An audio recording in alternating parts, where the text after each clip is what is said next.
Naam, mtazamaji, kama ambavyo unavyoendelea kujionea, Dr. Shein ambaye ni rais wa serikali ya mapinduzi Zanzibar katika awamu ya 7, rais mstaafu, anaendelea na zoezi la kupiga kura katika eneo hili la Kibele.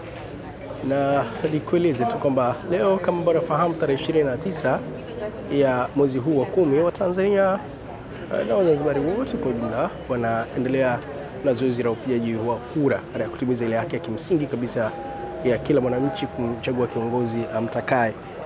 Na kawaida kura hii hufanyika kila baada ya miaka mitano.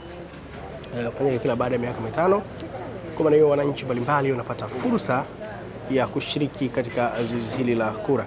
Naye rais mstaafu akiwa kama miongoni mwa wananchi wa Zanzibar na Tanzania kwa ujumla, naye ameweza kushiriki katika zoezi hili muhimu na adhimu.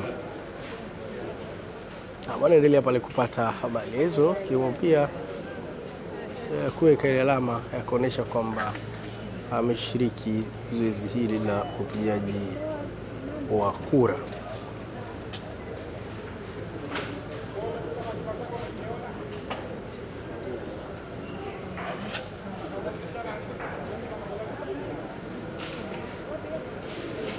Naam, endelea pale kwa ajili ya uwekaji wa alama kuthibitisha kwamba mtu tayari ameshashiriki zoezi la upigaji wa kura na tayari amesematisha. Na kama ambavyo umeshuhudia, natoka taratibu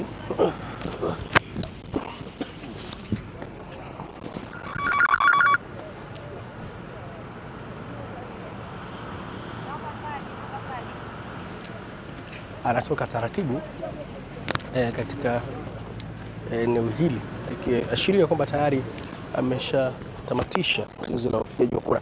Na kwa mujibu wa ratiba inavyoeleza kwamba saa 2 kamili itakuwa ni upigaji wa kura kwa rais wa Zanzibar na mwenyekiti wa Baraza la Mapinduzi Dr. Hussein Ali Mwinyi.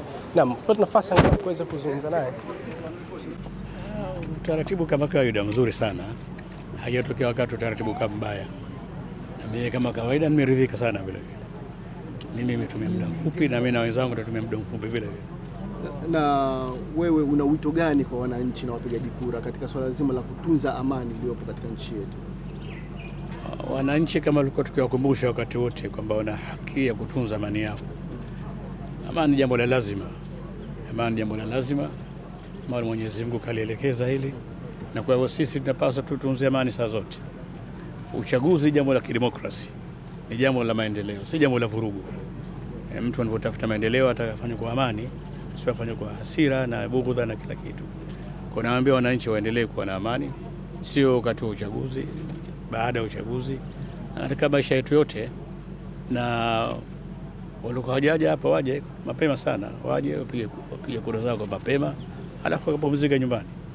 Na kishapigia mtu kura basi arudi nyumbani. Asikae asizunguke hapa. Hapa tena kishapiga kura hana laki.